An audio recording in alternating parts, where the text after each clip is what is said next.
So finally, we are going to solve the last problem of binary search series, which is matrix median problem. तो problem पे simple tick mark करना है ना, understanding बनाते हैं चलो प्रॉब्लम है क्या सबसे पहले। सो प्रॉब्लम ऐसी बेसिकली हमारे पास में क्या है, जो मैट्रिक्स है वो रो वाइज सॉर्टेड है, हमारे पास एक सॉर्टेड है रो वाइज। तो यहाँ पे बात करूंगा पहले वाली रो में, देखा आप एलिमेंट देख सकते हो, जो एग्जांपल मैंने यहाँ पे लिया है 135 मेरे पास में एलिमेंट है, सेकंड वाली में 269, थर्ड वाली में 369।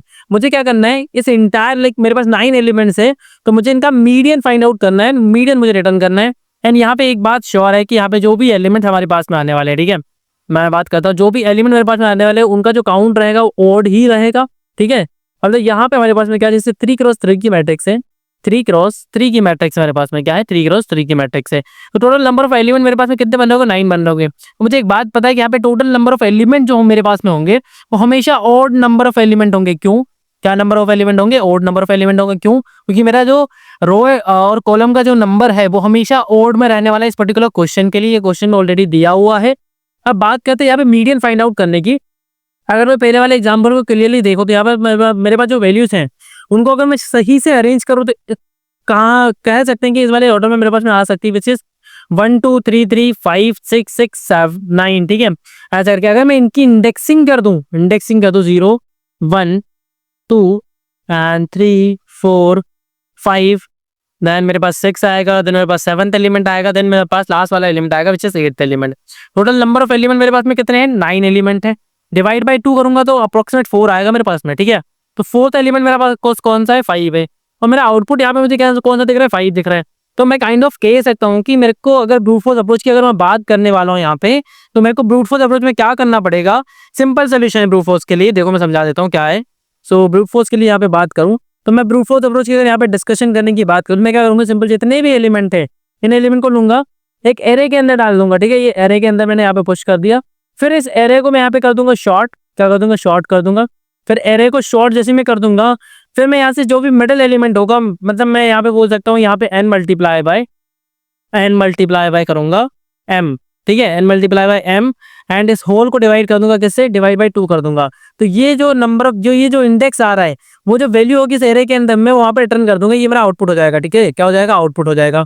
सो यहाँ पे ओवरऑल टाइम कॉम्प्लेक्सिटी की अगर मैं बात करूँ तो यहाँ पे देखो ओवरऑल टाइम कॉम्प्लेक्सिटी हम कैलकुलेट कैसे कर सकते हैं वो बात करते हैं।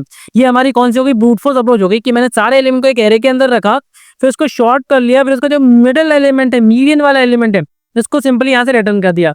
ये मेरी होगी कौन सी अप्रोच, इसे बोलते हैं हमारी ब्रूट फोर्स अप्रोच, ठीक है। तो ब्रूट फोर्स अप्रोच की अगर मैं यहाँ पर टाइम कॉम्प्लेक्सिटी की बात करूँ, सबसे पहले मुझे क्या करना है, इंटायर मैट्रिक्स को ट्रेवर्स करना है। तो इंटायर मैट्रिक्स को ट्रेवर्स करने के लिए यहाँ पे मेरे पास में लगने वाली टाइम कॉम्प्लेक्सिटी क्या है, n इंटू एम, क्योंकि n रोज है मेरे पास में, m मेरे पास में कॉलम्स है, तो number of row and multiply by number of column.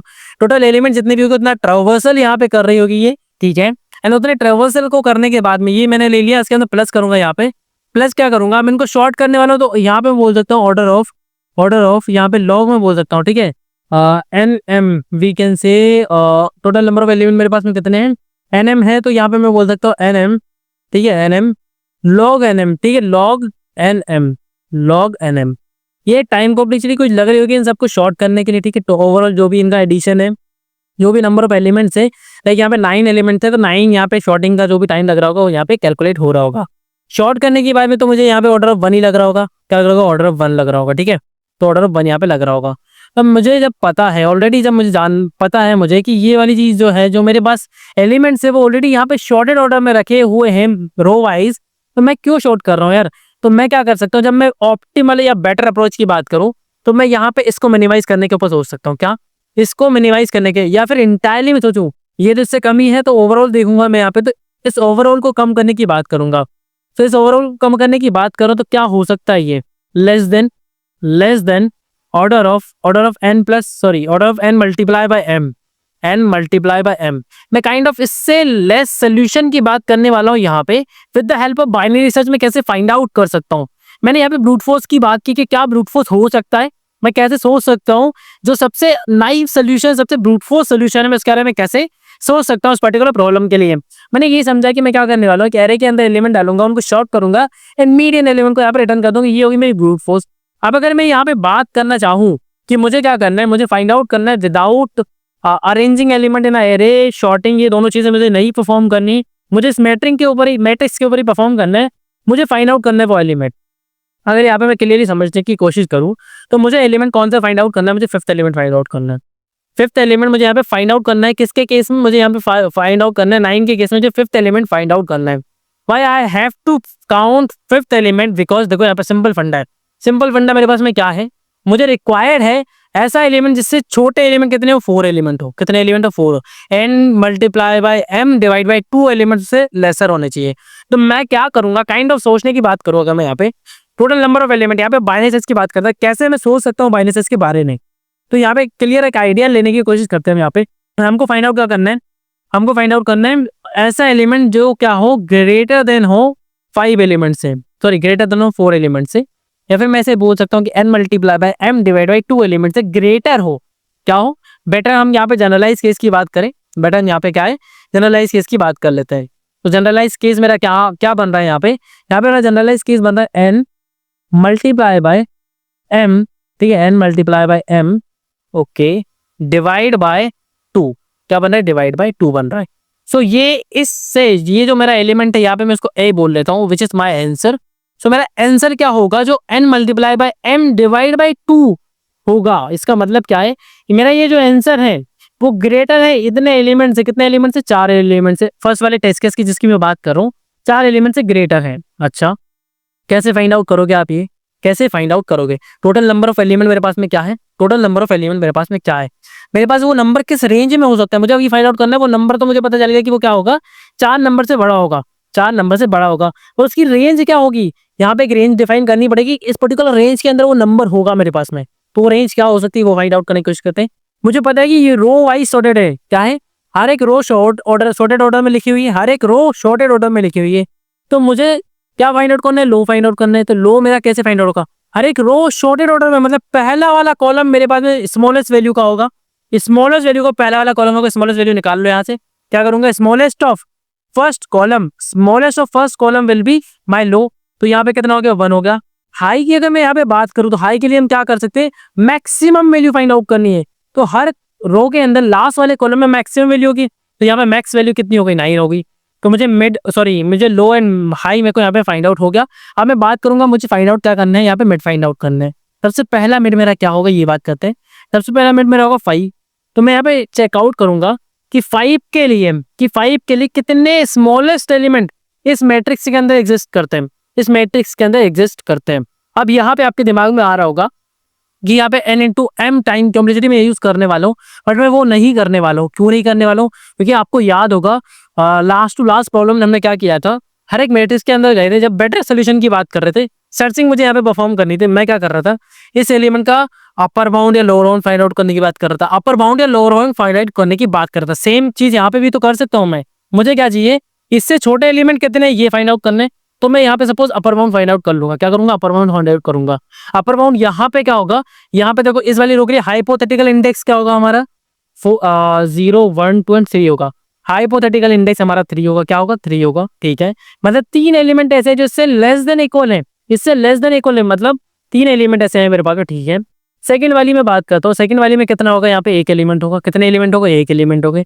और इस वाली में कितने एलिमेंट होगा, इसमें भी 1 एलिमेंट होगा। लेकिन अपर बाउंड की बात करूंगा तो वो इंडेक्स आ रहा होगा, क्या इंडेक्स आ रहा होगा, 0th इंडेक्स आ रहा होगा, ठीक है। 0th इंडेक्स आ रहा होगा यहाँ पे, सॉरी यहाँ पे फर्स्ट इंडेक्स आ रहा होगा, यहाँ पे भी फर्स्ट इंडेक्स आ रहा होगा। एंड यहाँ पे क्लियरली ऑब्जर्व करो कि यहाँ पे थर्ड इंडेक्स आ रहा है, ठीक है, क्या आ रहा है, थर्ड इंडेक्स आ रहा है। बट यहाँ पे अगर मैं क्लियरली बात करूँ तो मेरे पास देखो 5 यहाँ पे इक्वल आ गया, ठीक है। तो काइंड ऑफ यहाँ पे मेरा अपर बाउंड एग्जिस्ट कर सकता है। क्या कर सकता है, अपर बाउंड एग्जिस्ट कर सकता है। अपर बाउंड का हाइपोथेटिकल इंडेक्स कहाँ पे होता है, इधर होता है, ठीक है। लोअर बाउंड का भी इधर ही होता है। ऐसे करके हम यहाँ पे सोच रहे होते हैं कि क्या हमारा आउटपुट हो सकता है मैक्स टू मैक्स। मतलब अपर बाउंड मेरा कहाँ पे हो सकता है, यहाँ पे हो सकता है, 5 पे हो सकता है। कहाँ पे हो सकता है, 5 पे हो सकता है। एंड मेरा लोअर बाउंड कहाँ पे हो सकता था, यहाँ पे 0 से तक जा सकता था, लेकिन 0 करेक्ट वैल्यू है या नहीं है ये भी कंसिडर करना पड़ता हमें। अब यहाँ पे मैं अपर बाउंड फाइंड आउट किया तो यहाँ पे 3 आ गया, ठीक है। ये यहाँ पे 3 नहीं आएगा, कहाँ पे आएगा, 5 पे आएगा। तो यहाँ पे वैल्यू कितनी आएगी, 2 आएगी, 0 1 एंड 2 आएगी। तो 2 मेरे पास में आ जाएगा। 1 यहाँ से आएगा, कितना हो गया, 3 हो गया। फिर ये कितना हो गया, 4 हो गया। Total number of smaller element कितने मेरे पास में, 4 एलिमेंट ऐसे हैं जो स्मॉलर है, किससे, 5 से। किससे, 5 से स्मॉलर एलिमेंट कितने, 4 एलिमेंट है। तो यहाँ पे 5 के लिए मेरे पास में कितना आ रहा है, 4 आ रहा है। मुझे रिक्वायर्ड कितना है, बात कर रहा था मैं। रिक्वायर्ड कितना है मुझे, 4 रिक्वायर्ड है। तो मैंने क्या कर लिया, मेरे को आउटपुट मिल चुका है। मैं ऐसे डायरेक्टली रिटर्न कर सकता हूँ, पर मैं ये नहीं करूंगा, मुझे ये पता है मुझे ऐसा एलिमेंट फाइंड आउट करना है जो यहाँ पे हो सकता है, इसकी मल्टीपल अकरेंस हो सकती है ना, मल्टीपल अकरेंस हो सकती है। तो मैं क्या करूंगा यहाँ पे, अब मेरे को जब यहाँ पे करेक्ट एलिमेंट मिल चुका है, if the element is less than equal, if the element is less than equal required, less than equal अगर रिक्वायर्ड होता है तो मैं क्या करूंगा, आगे फाइंड आउट करने की कोशिश करूंगा, क्योंकि हो सकता है मल्टीपल अकरेंस एलिमेंट की हो और मैं स्मॉलेस्ट वाली अकरेंस पे हूँ। तब यहाँ पे मैं क्या करूंगा, मेरे लो को कर दूंगा mid plus one, which is मेरा लो अब यहाँ पे क्या आ जाएगा, 6 पर आ जाएगा। अब 6 और 9 के बीच में स्पेस में यहाँ पे सर्च करने वाला हूँ, तो काइंड ऑफ जो भी एलिमेंट आएगा वो ग्रेटर ही आने वाला है, वो ग्रेटर ही आने वाला है। तो मेरा फाइनल आउटपुट मेरा क्या हो जाएगा, मेरा फाइनल आउटपुट होगा 5, जो मैं यहाँ पे रिटर्न करने वाला हूँ। अब इस वाले इंट्यूशन को ना थोड़ा बहुत समझा कि मैं कैसे मैं यहाँ पे ट्राई कर रहा हूँ, कैसे यहाँ पे फाइंड आउट करने की कोशिश कर रहा हूँ। सो थोड़ा सा इसको अंडरस्टैंडिंग बनाते हैं। अब इस कोड को जैसे हमने समझा कि पहले एरे बनाना है, उसको शॉर्ट करना है, फिर शॉर्ट करने के बाद मीडियन एलिमेंट फाइंड आउट करना है। तो यहाँ पे मुझे क्या करना है भाई, यहाँ पे क्या अप्रोच रहने वाली है, सबसे पहले मैं यहाँ पे लो फाइंड आउट करूंगा एंड हाई फाइंड आउट करूंगा। एंड लो और हाई कैसे फाइंड आउट करना है ये मैंने बता दिया कि पहली वाली जो कॉलम है उसका मिनिमम एलिमेंट यहाँ पर आएगा, ठीक है। एंड दूसरी वाली जो लास्ट वाली जो कॉलम है उसका मैक्सिमम एलिमेंट क्या आएगा, एम एक्स यहाँ पे आ रहा होगा, यहाँ पे आ रहा होगा एम इन आ रहा होगा, ठीक है, मिन आ रहा होगा। तो मिन और मैक्स एलिमेंट यहाँ पे मेरे पास में आ चुका है।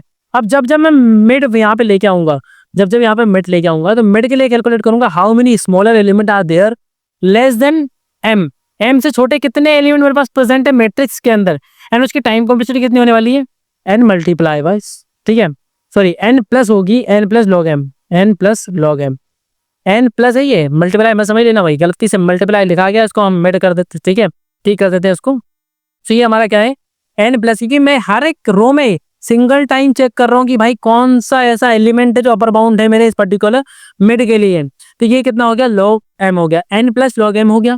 ये मैं कितने टाइम कर रहा हूँ ये अगर मैं फाइंड आउट करने की कोशिश करूँ, मैं लास्ट वाले क्वेश्चन की बात करता हूँ, देखो अभी, ठीक है, इस वाले क्वेश्चन की अगर मैं यहाँ पे बात करूँ तो यहाँ पे मेरे पास में क्या हो रहा है, मैं 6 पे आ चुका था, ठीक है, 6 और 9 मेरे पास में कुछ ऐसे करके वैल्यूज आ रही थी। तो इनके बीच मिड में कहीं पे आऊंगा, देन उसके बाद में क्रॉस हो जाएगा। तो टोटल नंबर ऑफ टाइम कितने मैंने यहाँ पे ट्राई किया, मैक्स टू मैक्स अगर मैं बात करूँ तो 3 time, max to max 3 time. So 3 बार मैं एन इंटू एम तो कर नहीं रहा हूँ यहाँ पे, टोटल टाइम पॉजिटिव मेरी कितनी जा रही है, एन प्लस लॉग एन जा रही है, मैं मल्टीप्लाई बाय 3 कर सकता हूँ, ठीक है, और ये नेग्लेजेबल है, नेग्लेजेबल है, ठीक है, नेग्लेजेबल है। तो मेरी ओवरऑल टाइम कॉम्प्लेक्सिटी की बात करूँ तो ये हो रही है, ये यहाँ पे 3 बार कॉल कर रहा हूँ मैं, ठीक है, मतलब मेरा जो लॉग वाला टाइम था, जो मेरे बाइनरी सर्च का टाइम था, क्या था, log of these two elements, ठीक है, log of these two element L plus M, जो साइज मैंने जो इंटायर रेंज है उसका लॉग में यहाँ पे वैल्यू आ रही थी, उसको मल्टीप्लाई बाय 3 किया, तो ओवरऑल जो टाइम कॉम्प्लेक्सिटी आ रही है वो जो हमें चाहिए थी, वो जो हमें चाहिए थी less than n multiply by m ही आ रही है हमारे पास में। अब यहाँ हम कोड की बात करेंगे थोड़ा सा कि कोड एक्चुअल में होगा क्या, यहाँ पे समझने की कोशिश करते हैं कोड क्या है हमारा। सबसे पहले मैंने यहाँ पे क्या किया, जैसे मैंने बताया था, पहले मैंने इसको जो लो है उसको मैक्स से असाइन कर लिया एंड हाई को मैंने मिन से असाइन कर लिया। क्यों? क्योंकि हाई के अंदर मैक्सिमम वैल्यू रखाने वाले हैं, लो के अंदर मिनिमम वैल्यू आने वाली है। तो मैं पहले से ही मैक्सिमम लेकर रखा हूँ, जो भी मिनिमम आएगी वो ऑलरेडी आ जाएगी उसके अंदर, ठीक है। फिर यहाँ पे एक सिंपल लूप मैंने रन कराया, तो जो मेरा फर्स्ट वाली हम बोल सकते हैं हर रो का फर्स्ट वाला कॉलम है उसका मिनिमम एलिमेंट मेरे पास लो के अंदर आना चाहिए। जो इंटायर पहला वाला कॉलम है उसका मिनिमम एलिमेंट लो के अंदर आ जाएगा, एंड इंटायर लास्ट वाले कॉलम का जो हाईएस्ट एलिमेंट है, मैक्सिमम एलिमेंट है, वो मेरे पास हाई में आ जाएगा, ठीक है। मेरी रेंज मेरे पास आ चुकी है, मिड वगैरह यहाँ पे असाइन कर लिया। एस ई का मतलब क्या है, number of smallest element of particular mid, वो हम रखेंगे एस ई के अंदर। एंड रिक्वायर्ड का मतलब है मुझे कितने मिनिमम चाहिए एक पर्टिकुलर नंबर के लिए, वो मैंने यहाँ पे रख लिया। एंड लो यहाँ पे कैलकुलेट किया, स्मॉलर इक्वल करके मैंने एक फंक्शन बनाया, इसके ऊपर हम बात करने वाले हैं कैसे मैंने फाइंड आउट किया है, वो कोड भी हम देखने वाले हैं यहाँ पे। उसके बाद जैसे वो नंबर फाइंड आउट होता है, अगर वो लेस देन इक्वल है रिक्वायर्ड के, तो मैंने क्या बताया था, लो इक्वल मिड प्लस 1 करना है, मुझे पीछे सर्च नहीं करना है, मुझे आगे सर्च करना है। हो सकता है सेम नंबर रिपीट हो रहा हो, तो आगे चेकआउट कर लेते भाई साहब। अब मैंने नेक्स्ट क्या किया, यहाँ पे हाई को, यहाँ पे एल्स में मैंने हाई को मिड माइनस 1 कर दिया, एंड लास्ट में रिटर्न किया, लो रिटर्न किया है।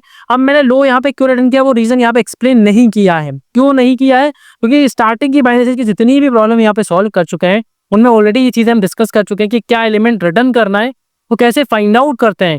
जो उसका हम बोल सकते हैं, क्या बोल सकते हैं, जो पोलैरिटी वाला जो होता है ना, we can say polarity nature जो होता है, कि पहले जो मेरा लो था वो क्या था, not possible not possible not possible, क्या था, not possible not possible not possible. At the end वो क्या बनेगा, मेरा पॉसिबल बनेगा। तो मैं यहाँ पे लो रिटर्न कर दूंगा, सिंपल क्या करूंगा, लो रिटर्न कर दूंगा यहाँ पे। एंड हाई मेरा हमेशा पॉसिबल रहेगा, इस केस को मैं मान के चल रहा हूँ यहाँ पे। तो मेरा लो यहाँ पे मैंने लास्ट में रिटर्न कर दिया।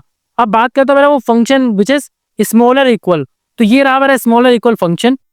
सिंपली यहाँ पे मैंने क्या लिखा है, देखो मैं रो वाइज लूप को रन करा रहा हूँ, अपर बाउंड फाइंड आउट कर रहा हूँ एंड यहाँ से सिंपल अपर बाउंड को मैं आंसर के अंदर एड ऑन करता जा रहा हूँ। आंसर क्या है, वो एलिमेंट वो वेरिएबल है जो कैलकुलेट कर रहा है कि टोटल कितने नंबर ऑफ एलिमेंट्स है, ये स्मॉलर देन इक्वल है मेरे मिड के, स्मॉलर देन इक्वल है मेरे मिड के। तो वो मैंने यहाँ पे कैलकुलेट कर लिया, स्मॉलर जितने भी एलिमेंट मेरे मिड के हैं वो मैंने कैलकुलेट कर लिया आंसर के अंदर। सिंपल इसको यहाँ पे मैंने आंसर को रिटर्न कर दिया। आप कोड को यहाँ पे सिंपल मैं सबमिट करके चेक करूंगा कि मेरा जो कोड है जितने भी टेस्ट क्वेश्चन पे असाइन है सब पे सक्सेसफुली पास कर रहा है क्या। So you can see that left side में हमारा आउटपुट दिख रहा है हमको कि टेस्ट के अभी प्रोसीड हो रहे हैं हमारे, एंड हमको भी यहाँ पे शो करेगा कि जितने भी टेस्ट क्वेश्चन पे लगे हैं उन सब पे हमारा कोड सक्सेसफुली रन कर चुका है। Maybe some time come some network issue. Okay, यहाँ पे दिखाया हमारे पास ब्रैकेट का कुछ इशू दिखाया। ओके, तो यहाँ पे एक ब्रैकेट मिसिंग था, हम उसको एड ऑन कर देते हैं। सबमिट पे क्लिक करते हैं, अगेन चेक करते हैं कि हमारा जो कोड जितने भी टेस्ट के क्वेश्चन पे असाइन है सबको पास कर पा रहा है या नहीं। सो टेस्ट के अभी मेरे प्रोसीड हो रहे हैं, यू कैन सी दैट कि टेस्ट के हमारे यहाँ पे पास हो रहे हैं एंड फाइनली हमारा कोड जितने भी टेस्ट के क्वेश्चन पे असाइन है सब पे सक्सेसफुली रन कर चुका है। Even this is a hard problem but we try to solve it in a very frequent manner, मतलब हम बहुत अच्छे तरीके से इसको सॉल्व करने का कोशिश कर चुके हैं एंड एक बिगिनर फ्रेंडली तरीके से मैंने इसको समझाने की कोशिश की है। मे बी कहीं पर डाउट हो आप कमेंट कर सकते हैं, उसके लिए डेफिनेटली मैं आपको रिप्लाई करूंगा कि क्या पॉसिबल सोल्यूशन हो सकता है आपके इस डाउट का, वो मैं आपको डेफिनेटली यहाँ पे रिप्लाई कर दूंगा। इसी के साथ हमने क्या किया यहाँ पे बेटर अप्रोच को ऑप्टिमल अप्रोच को हमने यहाँ पे समझ लिया कैसे एक्चुअली हमारी बाइनेसेस काम कर रही है। इस पर्टिकुलर प्रॉब्लम पर भी हमने ये इंटायरली समझा एंड इस पर्टिकुलर प्रॉब्लम के साथ हमने बाइनेसेस की इंटायर प्रॉब्लम सॉल्व कर ली which is comes under Striver's A to Z DSA course. इस कोर्स के अंदर जितनी भी बाइनेसेस की प्रॉब्लम है, टोटल कितनी प्रॉब्लम है यहाँ पे देख लेते हैं यहाँ पे अभी। सो यहाँ पे टोटल नंबर ऑफ प्रॉब्लम मेरे पास में बाइनेस में 32 प्रॉब्लम्स है, सारी प्रॉब्लम यहाँ पे सॉल्व हो चुकी हैं। प्लेलिस्ट के अंदर सारी प्रॉब्लम की वीडियो आपको इंटायरली दिख रही होगी। टोटल 29 वीडियो है प्रॉब्लम के प्लेलिस्ट के अंदर एंड आपको 29 वीडियोस में सारी प्रॉब्लम का सोल्यूशन 1 by 1 मिल रहा होगा, एकदम स्ट्रक्चर मैनर में मैंने इसको पहले से बना के रखा है, तो आप जाके चेकआउट कर सकते हैं। इंटायरली आपको लिंक डिस्क्रिप्शन में मिल जाएगा एंड इसी के साथ हम यहाँ पे बाइनेसेस वाले कॉन्सेप्ट को भी कवर कर चुके हैं। स्टेप 4 हमारी Striver's A to Z DSA sheet के अंदर कवर हो चुकी है। Now I am going to start with strings in the next video. So till then keep learning, keep practising and thanks for watching this video.